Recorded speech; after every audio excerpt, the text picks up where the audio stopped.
You're listening to the AfricaMusicLaw.com show, Africa's premier entertainment law show empowering the African artist.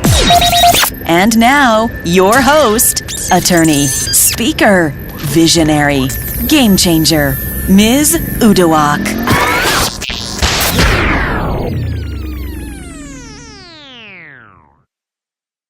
Hey ML people, what's good? Happy 2017 officially on the AfricanMusicLaw.com podcast show. It's so good to be back.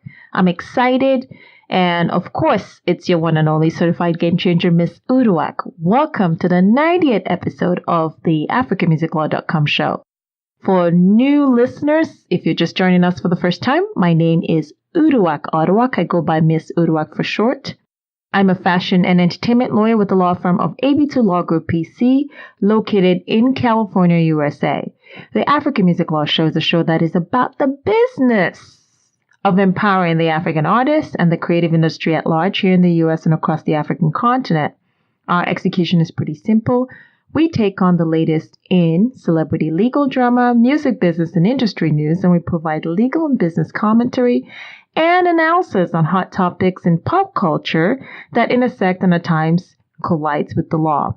We also invite our industry experts, our artists, and other people, that would be you, the listeners and subscribers, to come on the show to share your insights and experiences to benefit all of us. Now, if you want to stay updated on the show, it is a weekly podcast show. You can subscribe directly on the website at www.africanmusiclaw.com.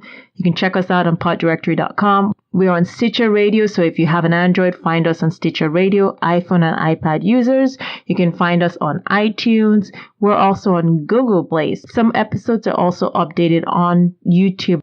Now, if you'd like to follow me, the host, or stay updated on the projects that I'm working on, easy to do. You can find me at www.msuduak.com or follow me on Twitter via my personal Twitter handle at Oduok Law. That's at UDUAK Law. For sponsorship inquiries, feedback, or to appear on the show as a guest, please email me at africanmusiclaw@gmail.com.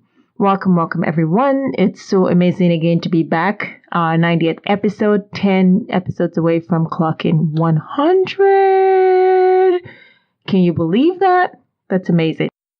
Before we get started officially, what I'd like to do is to take a moment to acknowledge a very good friend of mine that I lost in January. His name is Shukbo Dosumu. African Music Law listeners are particularly aware of him, longtime listeners that is.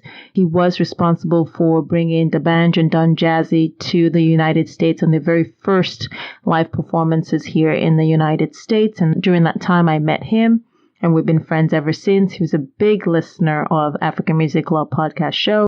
And he was also a big, huge fan and subscriber of the blog itself.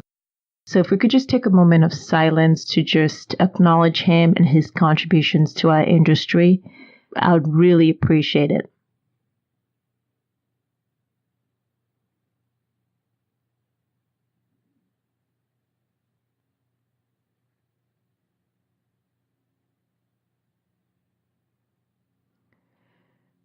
Thank you all so much for joining me in that moment of silence to recognize Shukbo Dosumu. May his soul rest in peace. Now we get back to the show. My guest today is Miss Unwam Oduok. She's an attorney with AB2 Law Group PC.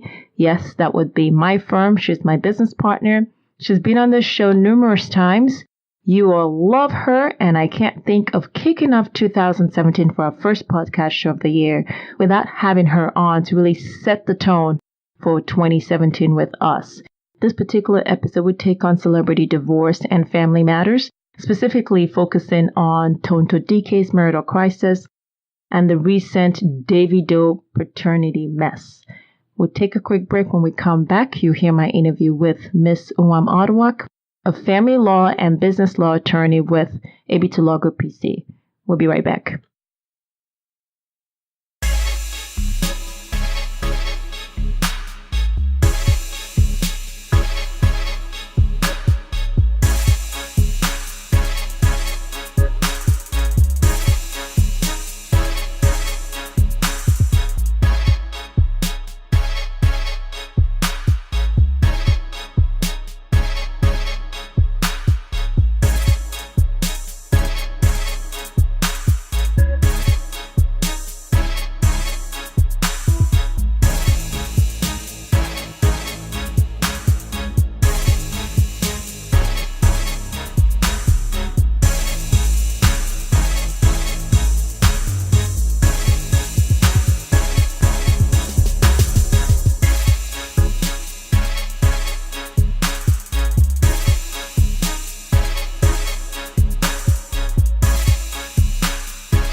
Welcome back, everyone, to the AfricanMusicLaw.com show. I told you we have a guest. You're familiar with her.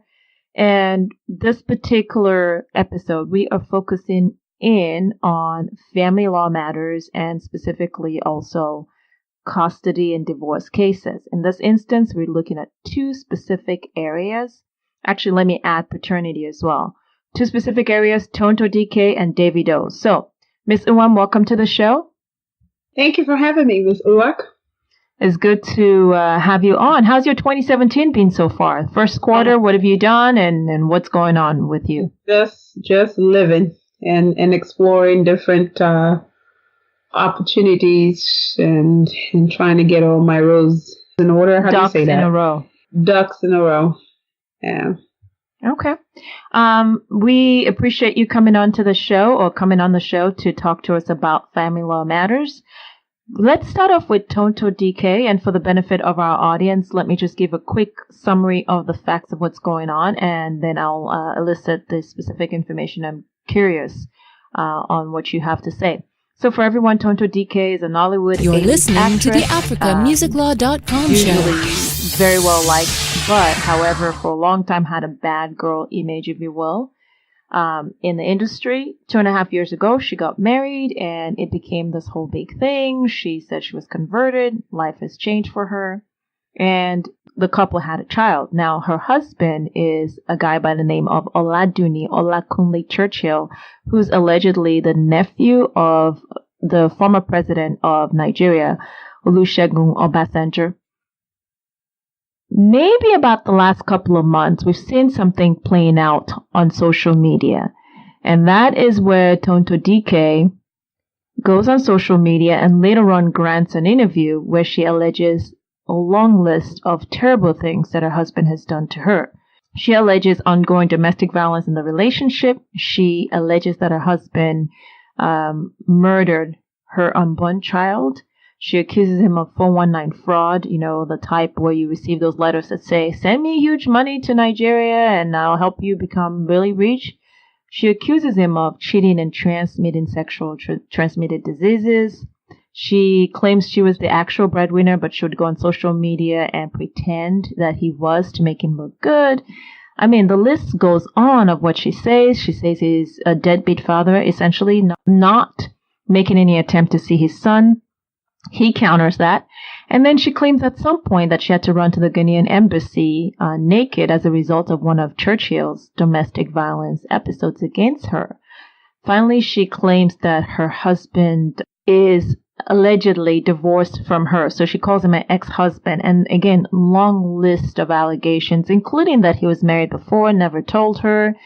He's cheating extensively, and the list goes on. And it's just really messy online. He comes back. He accuses her of other things. He denies any kind of allegation of domestic violence. He claims she has an uncontrollable anger, and when it hits, you need at least 6 persons to hold her down. He claims that she has cost him damages in over 66 million naira.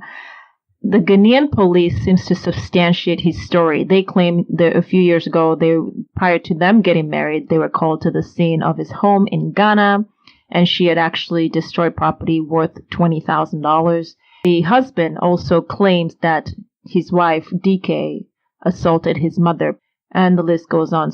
But let's start off with how celebs from Tonto Dikeh to Toke Makinwa and also Tiwa Savage in the past, we've seen a pattern, particularly in the African entertainment space, where they have problems and they go online. Should social media be the platform to talk about marital issues in light of the fact that one of the most powerful men in the world frequently uses social media to resolve his issues, which is Donald Trump? Well, I would say several things. Let's take it from the angle of you are having marital issues of which you are intending to obtain a divorce. I would certainly say that it does not help to put out your business or litigate in some ways the issues in the marriage through social media platform. Especially somewhere like here in the United States, where anything you write can certainly be included as part of the petition before the court for divorce. I would advise a client not to put themselves in that position. I would also say, especially where children are involved, it can really complicate things. Even though your child may be young now, children eventually do grow up. And if you're a couple who has a child that's old enough to be able to read and understand and process things, that can be very devastating to that child because they're having to go to school with other kids whose parents are reading those stories and having their opinion and are going to be coming to school to espouse those views. So from that standpoint, it's not a good idea. Now, if you look at it from the standpoint of a couple who are intending to still find a way to work their marriage issues out, if there's any room that you both might very well be reconciling your relationship, it's just a bad move because now you've exposed your vulnerability to the world, but not just expose it in a way where people feel empowered and encouraged to either pray for you, encourage you to go through your stuff. No, it's in a very, salacious way and in a very ugly persona of who you guys are. So if you end up making up, the problem with that is several things. Number one, the public has a view now of you, and they may never change that view. Sure, you may forgive your wife forgives you, but the public doesn't have an obligation to forgive either one of you guys. And there's a tendency sometimes for people to hold you onto your past, even though you've moved away from it. The other one is your brand. As obviously as a celebrity, as an artist, as whatever that artistry is for you, you always have to be concerned about your bottom line. And that bottom line is your money. And whether that's through your acting work, singing, or whether it's you being a brand ambassador, whatever that role may be, you have to be concerned about whether people are still going to be interested in going to watch a movie that you're in.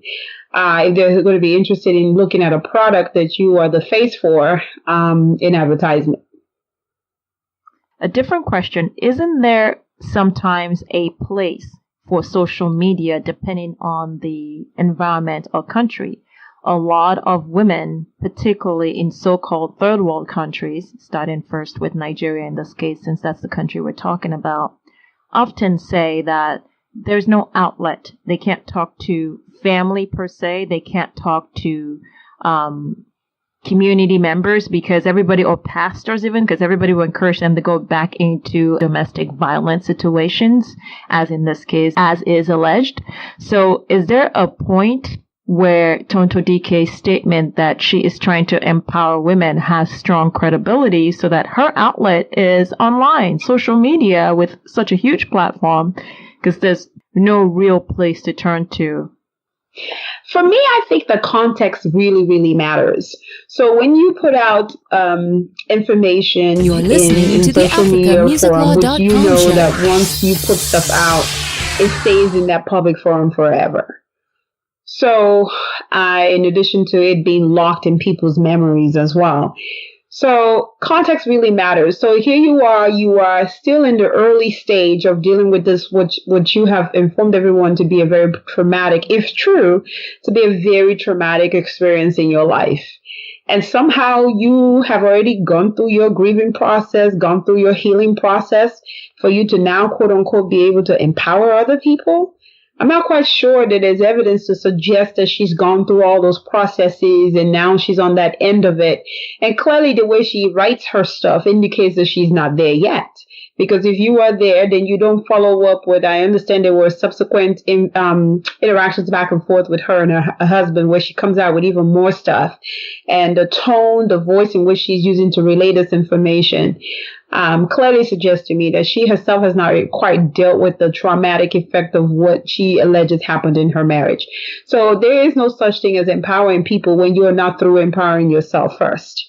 You know, it's kind of like the analogy I give is, when they say when you're having problems in a plane, they say put the oxygen mask first on you before you help someone else out.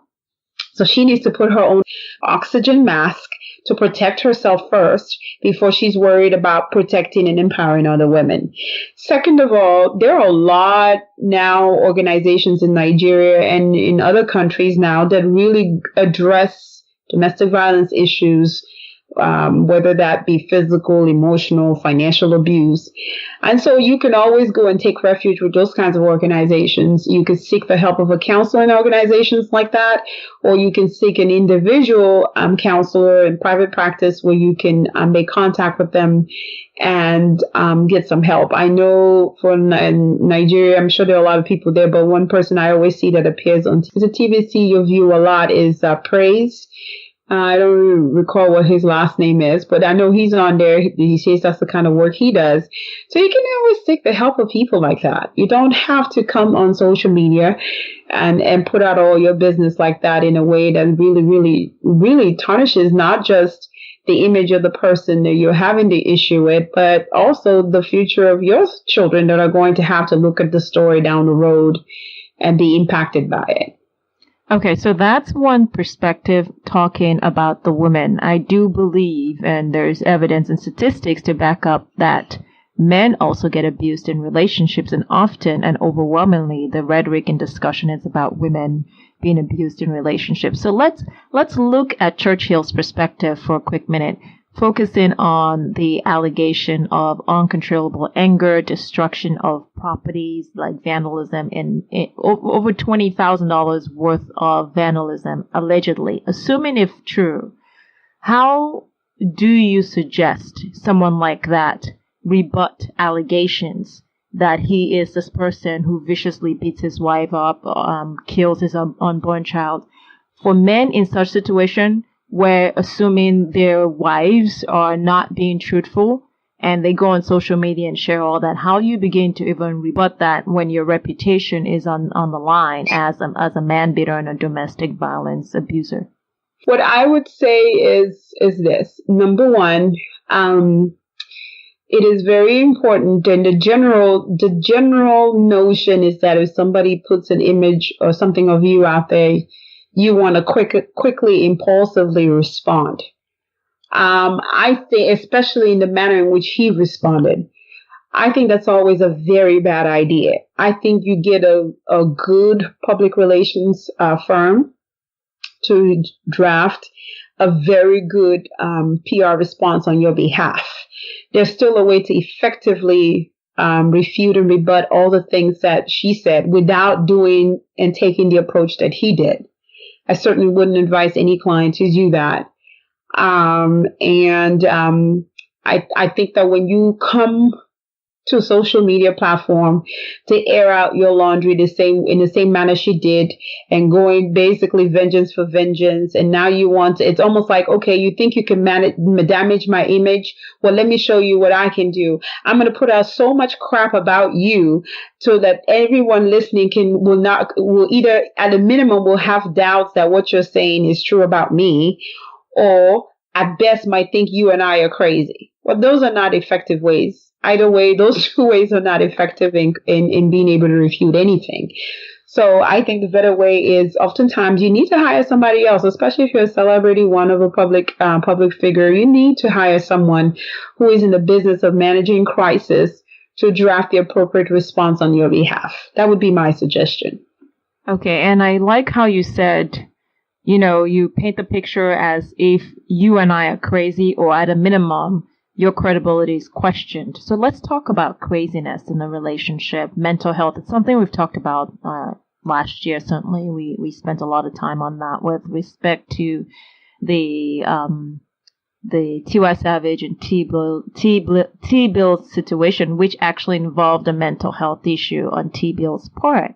Mm-hmm. But in this instance, the way it's represented, it sounds like some serious mental health issues on Tonto Dikeh's part, and unfortunately it doesn't help her image, because we do know that there have been situations of mental health issues in the past prior to this marriage that she publicly has told the public, and how she's had to deal with that, from depression to suicidal thoughts, etc. So now at the stage, with two people in a relationship and both acting as if they are both crazy, from a family law perspective, having potentially, if clients like this walk through your door, at least one of them seeking, divorce and all that, how do you begin to even advice one deals with situations like this, including the counseling aspect that is inevitable? Well, I mean, immediately your client's health is very important, at least from the practice standpoint. Our firm's attitude is that the health of the client is what's more important, to secure that immediately. Because if your client is not healthy, it's going to affect how you guys go through the preparation for your petition, as well as all the things that happen when you are in litigation process and then ultimately trial, if that's where you end up. So your physical stamina, your mental, emotional stamina, those are all factors that play a role in the litigation process on as far as your client goes. So I would certainly recommend immediately to go see someone, be with a therapist, even if you're not having, obvious mental health, erratic, irrational behavior or destructive behavior.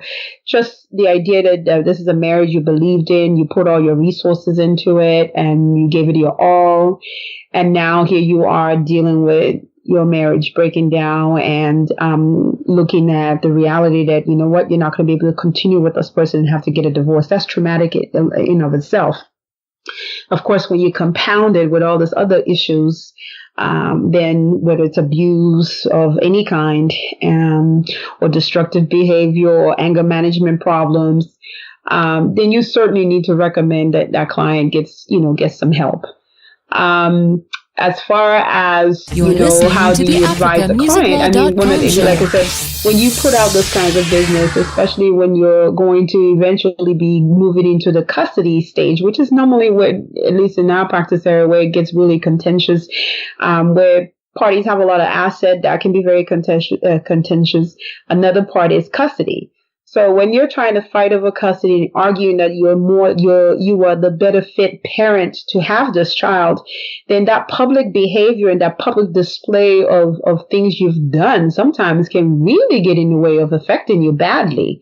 So the goal would be to get help and then begin to sort of rehabilitate your image, and whether it's no more social media talks at all, voluntarily attending anger management classes without a court before you even get to that phase of the court ordering you to do anything like that. If it's obvious that that's an issue that the other side might very well have evidence to use against you, then I definitely would get you into an anger management class immediately. Those kinds of things would be the kinds of approaches that I would take. I would also suggest that all interactions with the other person be very civil. And if you don't know how to do that, then we definitely need to get into a program that teaches how to manage your emotions in such a way where you can communicate effectively, or use third parties as communicators to reduce the amount of conflict, tension, and negativity. Okay, before we go into custody and focusing in specifically on the child, because both parents claim that their interest is all about the child, but it doesn't seem that that's playing out. But before we go into that area, what about the issue of sexually transmitted diseases and drug allegations? Let's take sexually transmitted diseases first. There is another young lady by the name of Toke Makinwa who was married to a fitness trainer and recently wrote a book, tell-all, if you will, that has the same type of allegation of sexually transmitted diseases. How do you suggest someone in a relationship, particularly a marriage relationship, deal with such situations? And how does that even affect custody issues, or does it? Well, I'm not quite sure that sexually transmitted diseases, quote unquote, affect custody issues. I mean, I guess you could sort of suggest in the sense that if the other spouse argues that they are working in the best interest of the child, you could argue no, because by putting the mother at risk, then that's not in the best interest of the child, because if mom for any reason becomes terminal with whatever disease she carries, then she's no longer here to take care of her child. Or even if she is still alive, but in that moment, in that period where she's incapable of, then your conduct clearly led to that. So in some ways you can argue that's not in the best interest of the child, and therefore you're not the right parent because you're reckless and irresponsible or whatever. I think the bigger issue here is in a marital situation where you are married, do you have any legal rights against your spouse if your spouse passes on some kind of a disease onto you? I would argue yes, because remember that when you're married, just because you're married, if your husband wants to have sex with you and you say no and he forces himself on you, that's still rape. Just because you're married doesn't mean you cannot be raped by your spouse.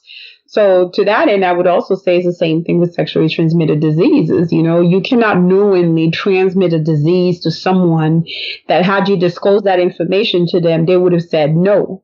And just because you're married doesn't exempt you from that. So, and it shouldn't exempt you from that. So I think from that end of it, I don't know how well developed Nigerian law is in that area, if it even covers that at all. But I think there's some room there under where you're getting divorces and grounds for divorces that might cover. But yeah, just let me shed light on that. Nigerian law with respect to raping your spouse, there's nothing like raping your spouse. Yeah. So you can't rape your spouse. Yeah, well, in American law, you can rape your spouse, and you can have criminal charges against you for rape. So it used to be like Nigerian law back in the day that you couldn't quote unquote rape your spouse.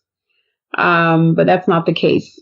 But I was talking in terms of the disease, whether or not Nigeria has any provisions in its code for a situation like this where you're married and your spouse knowingly transmits STD to you. Not to my knowledge.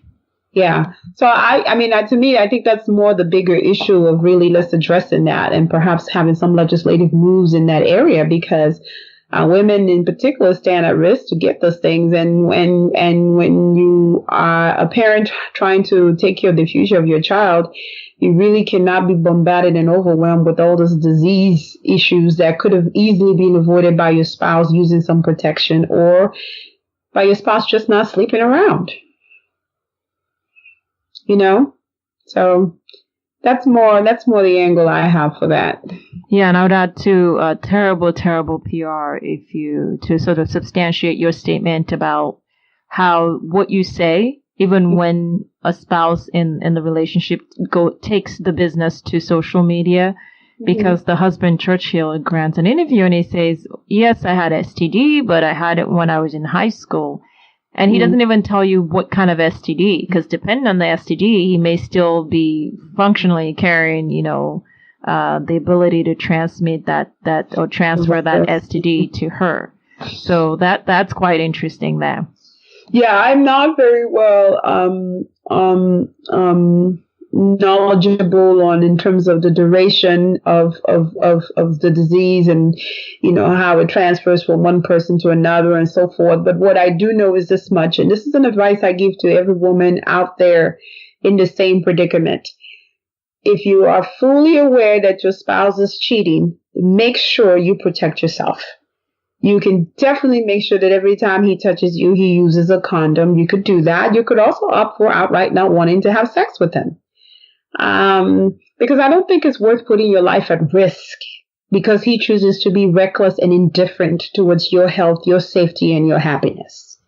And I think it's incumbent on the woman, and if it's on the other side, the man, to protect yourself. If it's your wife cheating or the man or your husband cheating, don't just walk around telling yourself, well, he's my husband, there's nothing I can do, and you just let him go sleep out wherever he's sleeping and come out and sleep with you. Absolutely not. But doesn't that encourage the situation of getting very practical and real? Doesn't that encourage a situation of domestic violence in countries where women don't necessarily have that kind of voice to tell their husbands that they will not consent to sleeping with them without a condom? And in addition, in a country like Nigeria where you don't have marital rape, I mean, how would you tell your husband, no, I don't want to have sex with you, knowing fully well he sleeps around? And maybe for some women that may very well lead to domestic violence, but I still say you take that position because at the end of the day, when you're the one, your body is the one dealing with that disease, and sometimes there may not be a cure for whatever that disease may be. It's just not worth the risk. And it's not worth a lifetime of living that way. And God help you if you have good medical insurance, well, maybe at least you can get managed care. But what if you don't have the resources to get good health care? And you're having to live under those conditions, and on top of that, your medical care is not good. So I still say you use a condom, and I still say it's okay to opt not to have sex with your spouse. And if that means that the marriage is over, then you know what, so be it. And if that means that he starts beating you, then you know what, it's time to go. That's not a marriage you want to stay in to begin with. I don't advocate, and I have never been an advocate of any woman staying in a domestic violent relationship. And I know there are a lot of people out there who have varying opinions about it. I just don't advocate it. I've seen the impact of what that can do, from death to serious bodily injury, and it's just not worth it. It isn't, especially when you have children involved. Now let's wrap up the Tonto Dikeh part with the child. Operating from the standpoint of what is in the best interest of this child, how would you, for every person listening who are probably very familiar with divorce, in terms of experiencing it or knowing someone who's going through it, how can two adults who were once in love with each other but now no longer are, how do they go about approaching this part where their child ultimately doesn't suffer, and it's really about the child rather than them?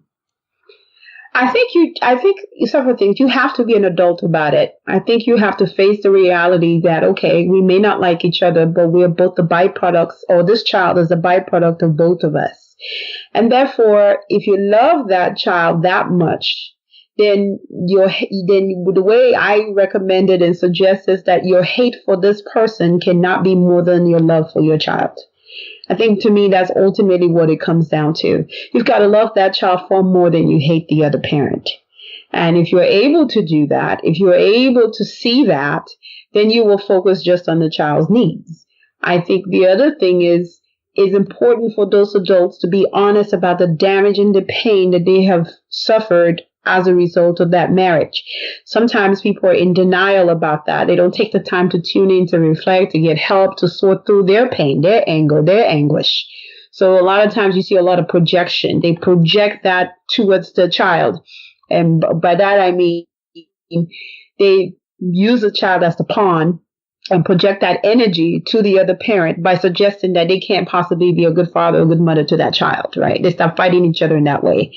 So I think it's important to check in and be honest with yourself, accept the fact that you are in pain, accept the fact that if you thought you came in thinking you were going to have a successful marriage and you didn't have it, it's okay to admit that I didn't have a successful marriage.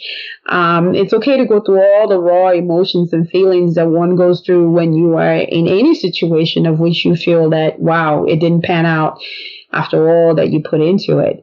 And then get some help. Sometimes getting through those things require you extending yourself to receiving services from people whose professional job it is to guide you through those kinds of moments in your life. I would suggest you get that. And then ultimately, I would also say that every interaction needs to be child-centered. So when you are interacting with one another, there should be no room in that conversation for you both to be talking about yourselves. It should be the child-centered conversation. Everything child-centered conversation. And is that because you both have come to a point where you're like, you know what, this relationship is dead. It's as between us. Yes. And you've accepted it. And there's no need to create a codependency kind of situation or antagonize each other. Now, how do we take care of the byproduct of our relationship, this child that we both love? Right. Absolutely. That's what it boils down to. And so, again, all the other things I outlined, the ability to at least just allow yourself to go. Sometimes we prevent ourselves from grieving, and it's okay to grieve. It's okay to get it out. Sometimes it's okay not to be strong and not to be all this other stuff you've made yourself be all this many years. No, you know what? This hurts, and it's okay to say it hurts. It's okay to cry your eyes out and go through whatever it is you need to go through for who knows how many days, even a couple of months if that's what it takes. But be honest with yourself about what you're going through. have some self-reflection time. And that's not the time to jump into another relationship. That is not the time to blame everybody else. Okay. It's just a time to reflect, to go inside of yourself, to do your own inventory, and then get help if you're someone who feels you need that additional thing to get you over it, then get that help. If you have a very good support system that can serve as that help, then use that. But they have to be very good. They can't be the support system that feeds into the negativity. Oh, he's a this, he's a that, or she's a this or that. You get one of those, you're going to have a very hard time being able to get over that situation enough to pay attention to the fact that, hey, you know what? Now it's all about our child and we need to focus on that. I think another thing I will add is it really irritates me. You get a client who wants to spend the time telling you how horrible of a father this woman was, man was, or how horrible of a mother this person was. And yet they've been in this marriage for how long? He was that horrible, but you waited and had 3 more kids, or she was that horrible, but you stuck with her and had 4 more, 5 more kids. It's like, save everyone the waste of time with that. Because oftentimes what I always say is, okay, well, that's how you see it. Now you want to argue you're the one now in the who knows the best interest of the child. Are you serious? If you know the best interest of the child, then why did you put that child through this torment of going through all the series of thing with this man that you said is that horrible of a father? So I say that, you know what, let's get through the pity party of, oh, he's not a great father and all of that. Every child in the truest, most raw form You're loves their listening to the parents. AfricaMusicLaw.com It's when you start show. feeding stuff to them that they start changing perception. But if it's truly a child, they all have that perception. It's when they get old enough to do their own processing, they start seeing things themselves. Oh, daddy says he's going to come pick me up and he never picks me up. And even then, you, the adult, tries to help that child manage those emotions and work through those processes. If you feed that child with negativity during those moments, then they're going to start spitting out that same negativity. So at the end of the day, your child has enough of a big heart to love you both, to understand each other's vulnerabilities and weaknesses, and to be able to still love their parents despite that and work with what they've got. So let's switch now and move to a different area, and where I want to talk or wrap this show up is talking about the prevalence of children out of wedlock in Nigerian society now, and even more specifically Nigerian society and also Africans in the diaspora, focusing on the entertainment industry, specifically Nigeria. And I want to zoom in on an artist called Davido, whom you're familiar with. Davido is involved right now in a paternity mess, and he is going now on his 3rd child. Before I get into a little bit more about the facts of that case, can you speak generally about just sort of the contrast and with this society and that society and the rise, if you will, of seeing more celebrities now have children out of wedlock? Not necessarily a judgment call, just an observation or your observations about this trend. Well, we definitely have seen several of those celebrities in the past, in specifically Nigerian society, that are having children out of wedlock and so forth. I think it just goes to show that, we are slowly evolving ourselves in our own culture, and some of the things that we typically would never have seen or was a taboo is slowly becoming, prevalent. I don't know that means that the culture itself has changed, as maybe it may mean that people no longer feel as embarrassed and shameful, perhaps, to, have a child out of wedlock. So, I think ultimately having a child out of wedlock, it just depends on you, the individual. At the end of the day, you answer to whatever you look up to as your guiding, whatever, person or power. In my case, I'm a Christian. I look up to God to guide me. So I'm answerable to him on how I conduct my life and what I do. So depending on how you know who you are and what you consider yourself to be or not, God kind of basically, dictates how you're going to live your life and what you're going to do, your actions. Okay, so now let's talk a little bit more about Davido's facts. And the facts are as follows. A 3rd woman emerges, and she claims that she has a child for him. The child is 3 years old. and that he's refusing to take care of his child. And as a result of that, she's stuck with having to do everything, and she wants him to step up and take care of his child. He comes back with, look, 2 years ago, you claimed this child was mine. My father ordered for a car to Ibadan, the state where you were residing. He took you and the child, brought you back to Lagos, and had you go through a DNA testing through a lab. And when he did, the conclusion through those results was that it was negative and that I was not the father. Nevertheless, my family gave you something, we gave you something monetarily, that just to take care of yourself. 2 years later, you're now coming and making the same claim. The woman turns around and says, you know what? No. Yes, you brought me down there for DNA testing, etc. However, I did observe you after your dad had hired this doctor to run this paternity test. I observed you exchanging money with the doctor, and I believe that the results have been doctored. Therefore, I'm asking for a new paternity test. Davido comes back with, there's no way I'm going to do another new paternity test with you. The child is not mine. Leave me alone. Get away. And for the newspaper who broke the news, Punch newspaper, who's threatening to sue. Now, he had the first child, who is actually a Nigerian based in Nigeria. And then the second child that he's anticipating now is with an Atlanta-based U.S. girlfriend. Let's talk about just paternity in general and that whole process. And then specifically in this case, your view of what you think would make the best approach for people who find themselves in this situation. I mean, generally speaking, anyone can claim to be or not be the parent of a child. Ideally, the best way to resolve issues of paternity when there are disputes on both sides is to go through the courts. That's what the courts are there for. They're there to help resolve those kinds of issues. And it doesn't create a forum for people to take matters into their own hands.